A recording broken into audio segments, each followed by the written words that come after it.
Hola a todos.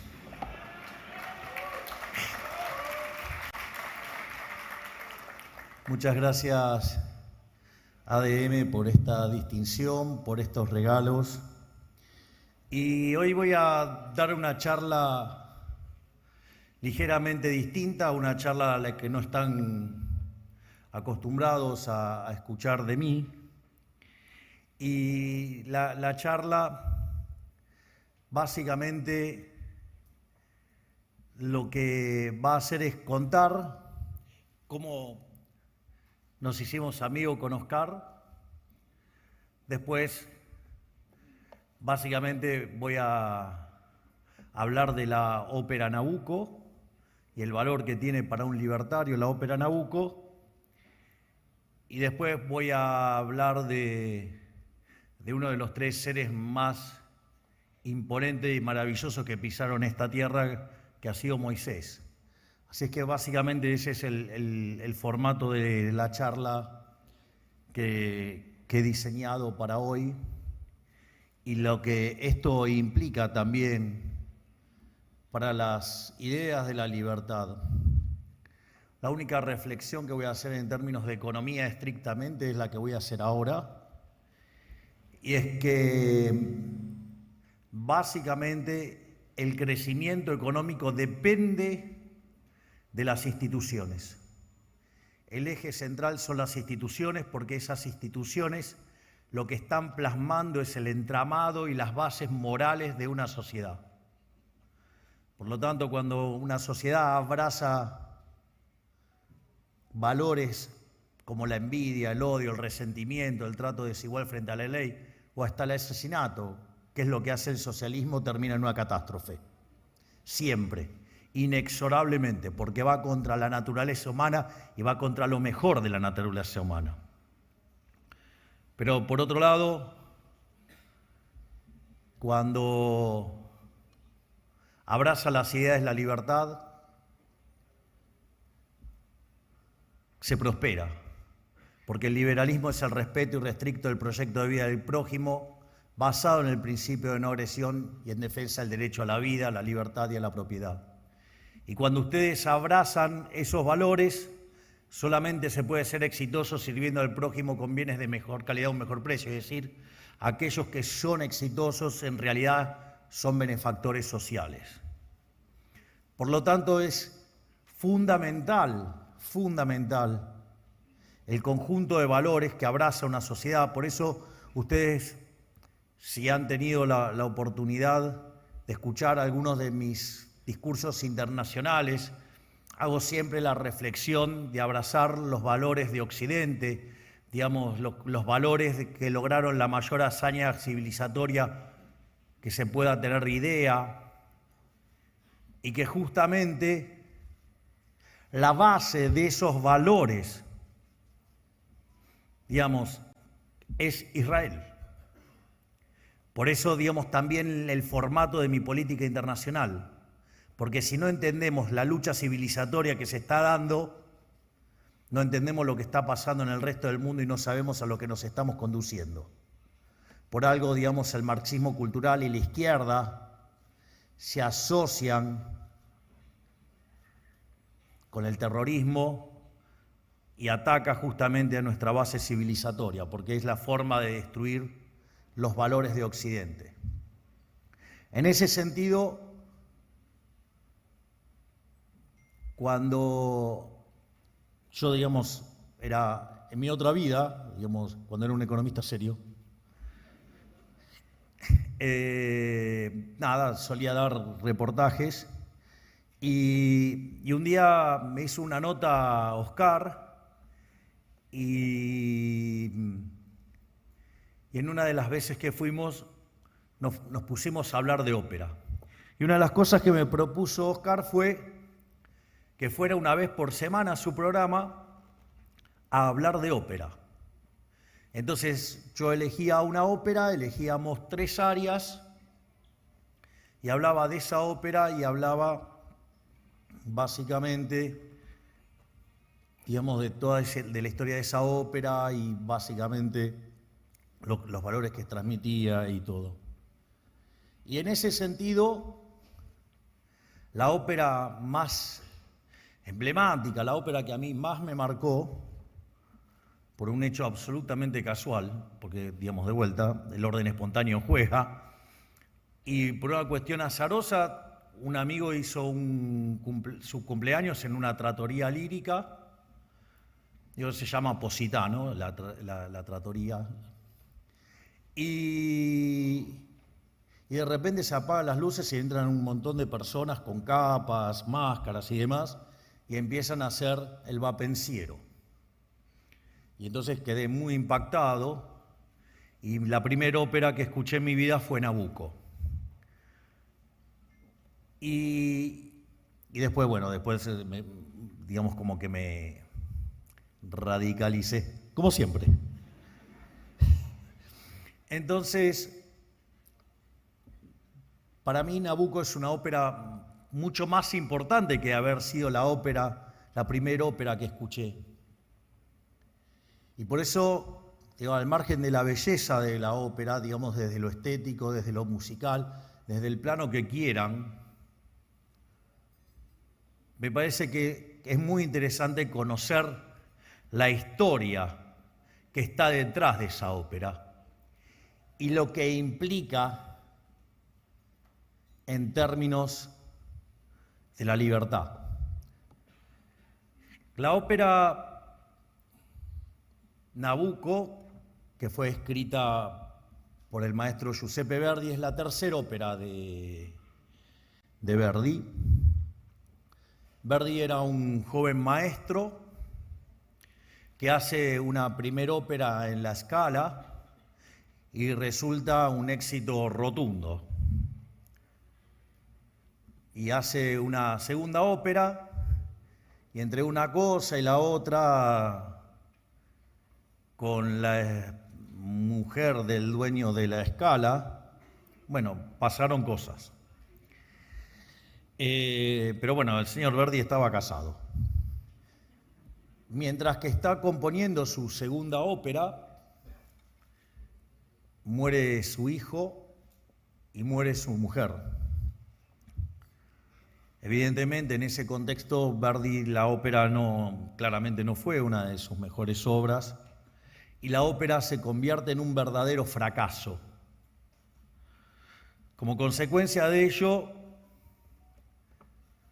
Verdi se queda diezmado de ingresos por lo que había gastado en la atención de su mujer y de su hijo, y entonces estaba muy mal económicamente, a punto tal que vendía su ropa para poder comer.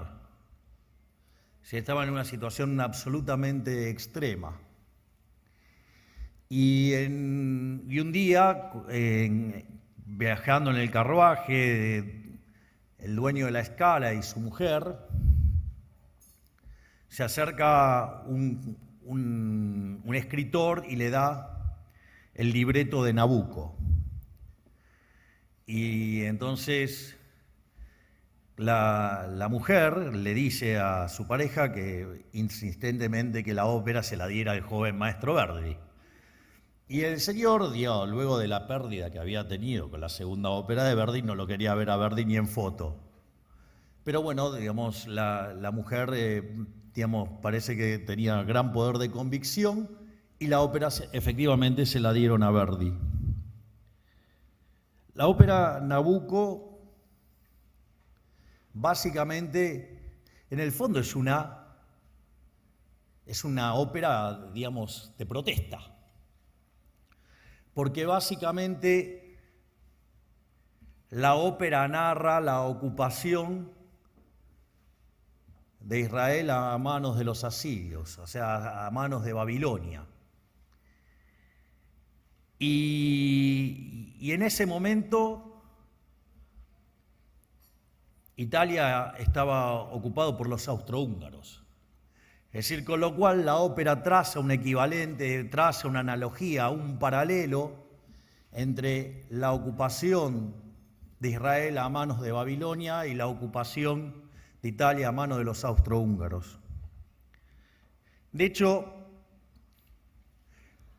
sin lugar a dudas, uno de los personajes más imponentes desde mi punto de vista en la ópera. Se pueden fascinar con el que quieran. A mí, digamos, hay un personaje que me impacta enormemente, que es el caso de Zacarías. Zacarías vendría a ser como el rabino principal, y el mensaje es impresionante, porque es el que está todo el tiempo arengando al pueblo a no bajar los brazos. Y no baja los brazos, y no baja los brazos, y no baja los brazos.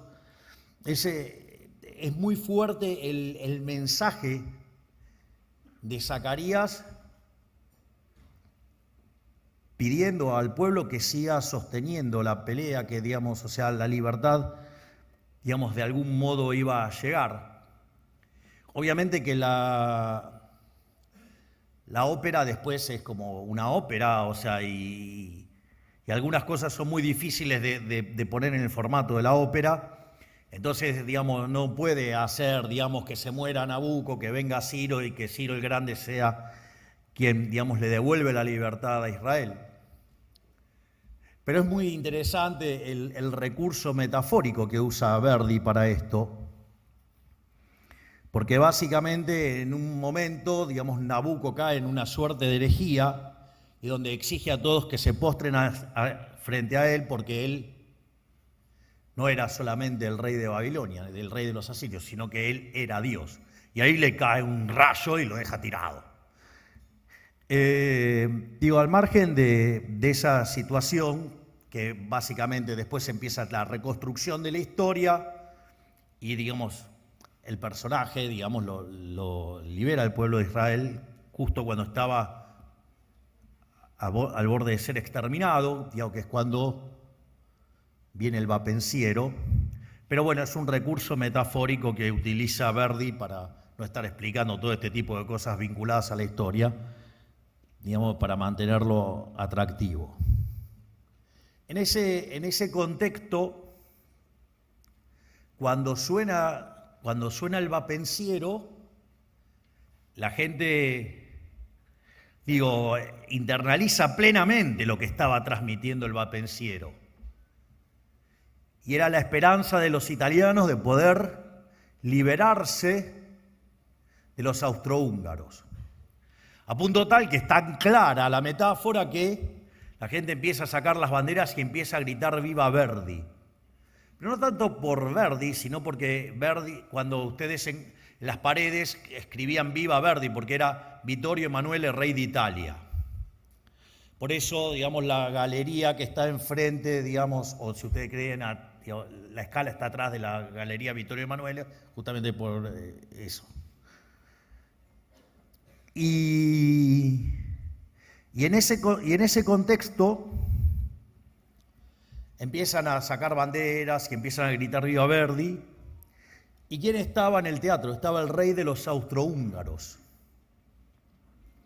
Entonces el rey de los austrohúngaros, frente al revuelo que había y que le estaban complicando sus cuestiones gubernamentales, por decirlo de alguna manera, llama al máximo general y le dice: vaya y meta preso a Verdi.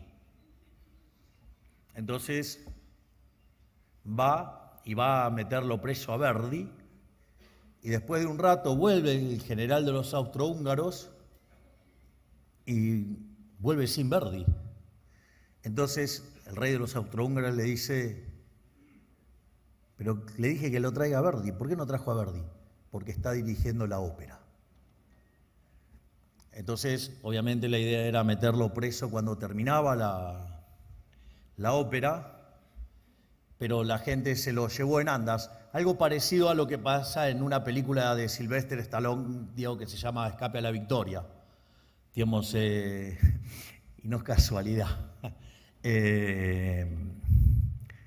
Es la que hacen los prisioneros que juegan un partido de fútbol y salen liberados, y la gente los termina liberando.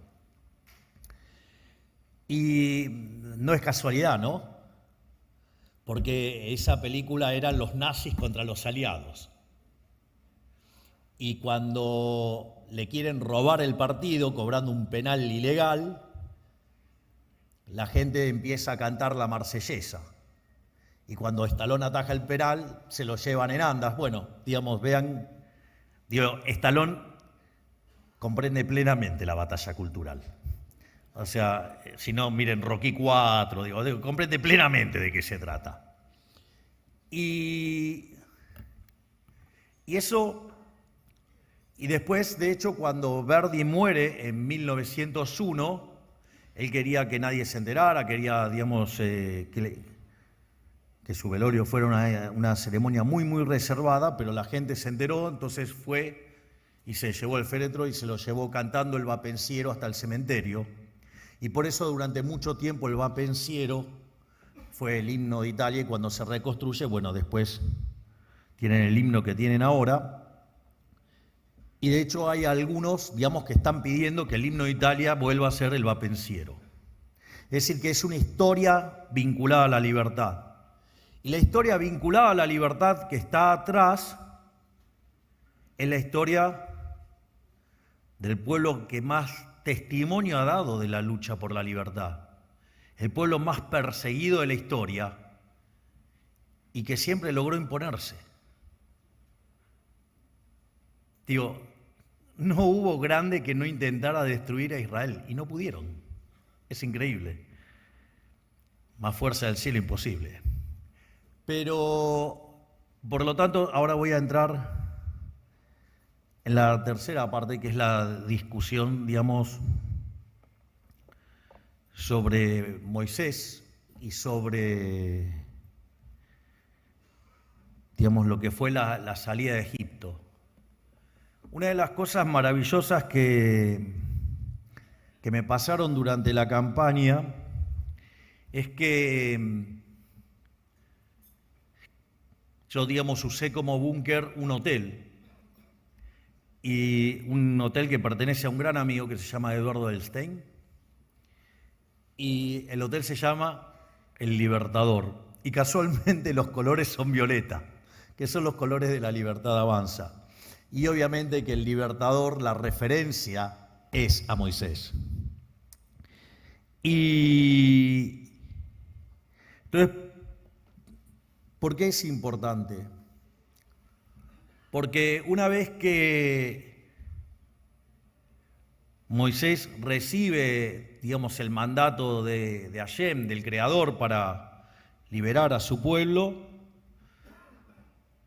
entonces le pide. Moisés era tartamudo, digamos, hay algunas cosas que, salvo que sean estudiosos, no lo saben. Y entonces le dice, pero ¿cómo le voy a estar hablando yo si no digo, tengo problemas para hablar mismo? Entonces le dijo, bueno, anda con tu hermano, o sea, anda con Aarón. Y es muy interesante porque cuando Moisés junto a Aarón se paran frente al faraón, es muy interesante porque todos los que lo habían acompañado, ¿sabe qué pasó? Se fueron todos. Lo dejaron a Moisés y a Aarón solos con el faraón. Y ahí Moisés le dice al faraón que libere a su pueblo. Es como que venga alguien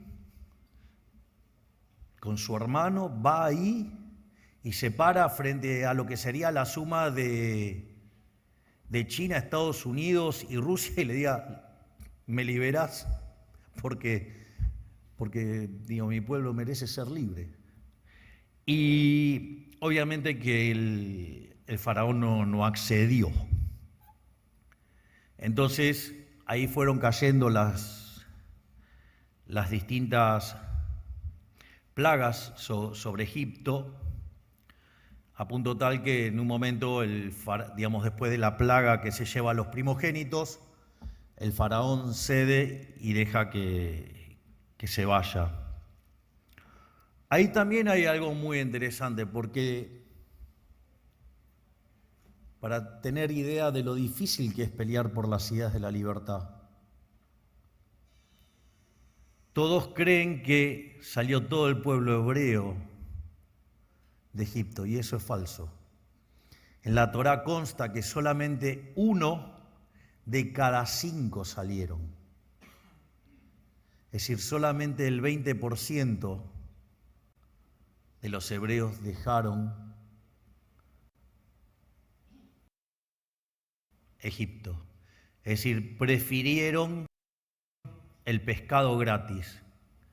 Por eso hay una frase maravillosa de Milton Friedman que está en una pared en Chicago. Friedman, que era judío polaco, que dice: no hay tal cosa como un almuerzo gratis, porque el almuerzo gratis era el pescado gratis era la esclavitud en Egipto. O sea, ustedes tenían pescado gratis, pero a cambio de eso pierden la libertad. Es decir, no hay nada que sea gratis. Cada vez que el Estado dice que les va a regalar algo, les está quitando libertad. Por eso yo soy anarcocapitalista, porque odio el Estado, porque el Estado es una asociación criminal, violenta, que vive de una fuente coactiva de ingresos, que son los impuestos. De hecho, ¿qué es la esclavitud? Un impuesto del 100%, que no es muy distinto de lo que es el comunismo. Entonces, en ese contexto, el pueblo hebreo sale de Egipto, y acá también hay otra lección muy importante para asimilar. Yo recuerdo que estaba dando una conferencia en el Yao Yao y justo la parashá de esa semana era sobre el cruce del Mar Rojo. Entonces, muchos tienen la idea de que el cruce del Mar Rojo era algo, digamos, que Moisés agarró, golpeó el báculo y se abrió. Bueno, no fue así. En realidad, tiene varias partes ese evento. Una es que golpeó 72 veces el báculo, porque son los 72 nombres del Creador. Es un ritual judío, digamos, que básicamente se nombran los 72 nombres del Creador. Y la gente no cruzaba, y entonces Moisés le decía al uno: che, abrí el agua. Y el otro dice: no, que tengan fe, que crucen. Habían visto cómo las plagas estaban destrozando a los egipcios. Digamos, cuando estaban acorralados contra el mar, digamos, cayeron bolas de fuego y los egipcios no podían avanzar. Entonces les decía que avancen, que tengan fe. Sin embargo, pedían que se abriera el agua, digamos, o sea, no tenían fe. A pesar de todo lo que habían visto, no tenían fe. Y entonces Nachshon, el príncipe heredero, empieza a meterse adentro del mar. Y cuando ya tenía el agua hasta acá, ¿sí? Y del otro lado venían los egipcios a hacer una carnicería, tenía que elegir o volver y ser parte de la carnicería que traían los egipcios, por decirlo de alguna manera, o arriesgarse y tratar de cruzar. Y cuando Nachshon da el paso para adelante, porque va a arriesgarse, porque va a luchar por la libertad, en ese momento es cuando se abre el agua. Es decir, ganar, digamos, la libertad no viene de regalo, hay que ganarla y hay que arriesgar. Es decir, la libertad no está regalada, hay que ir y pelearla, hay que ir a buscarla. Y es así que se abre el Mar Rojo y pasan. Y cuando termina de pasar, con todos los egipcios adentro, se cierra y le genera un buraco a los egipcios enormes. Ahora, ¿terminó ahí la cuestión? No.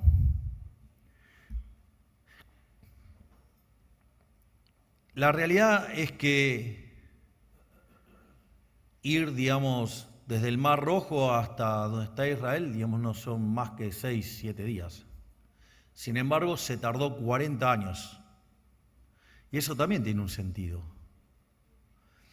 Porque básicamente se tardó 40 años para que todos los que habían nacido en Egipto no entraran en la tierra prometida, porque llevaban en ellos ¿qué? Llevaban la esclavitud.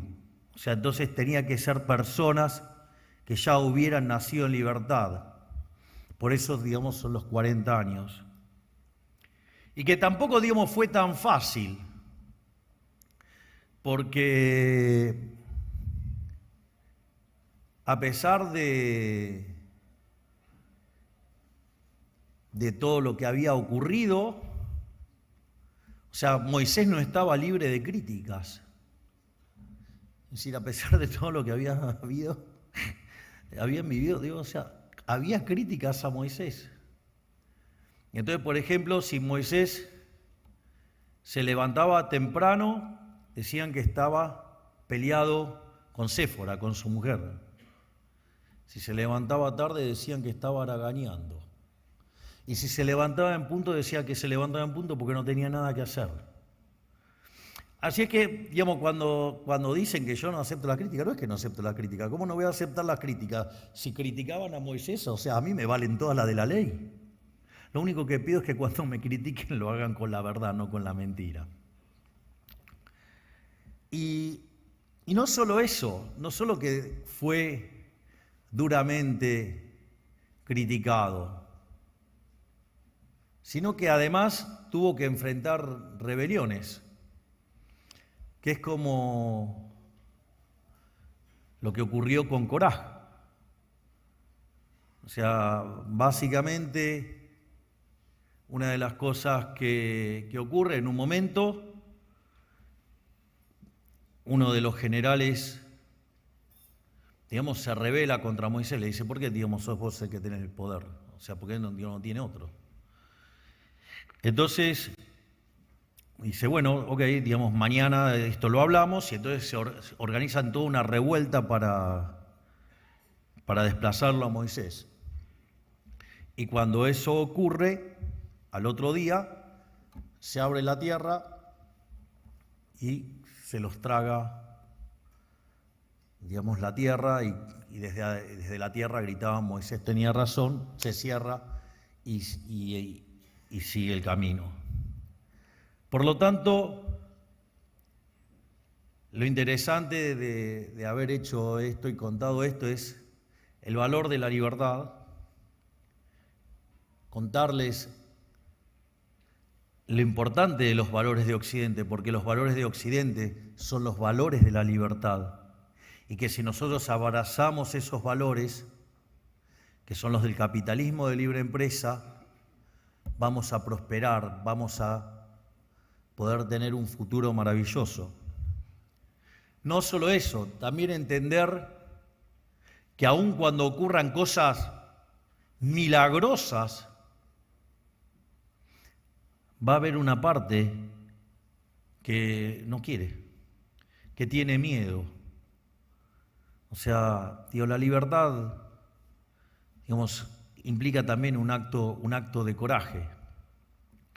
Y que además ese camino tampoco es un camino, digamos, llano, porque van a ser criticados y también van a ser traicionados. Pero lo más importante es, como dice Sylvester Stallone, lo más importante es en la vida seguir avanzando a pesar de los golpes que a uno le tiran. Porque yo lo decía ayer en una charla de liderazgo, miren, es mucho mejor llorar porque lo intentaron y fracasaron que arrepentirse por no haberlo intentado.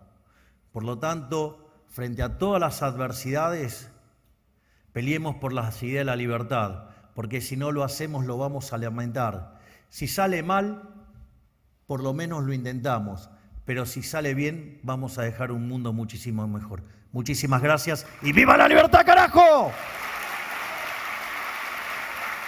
La palabra del presidente de la República Argentina, doctor Javier Milei.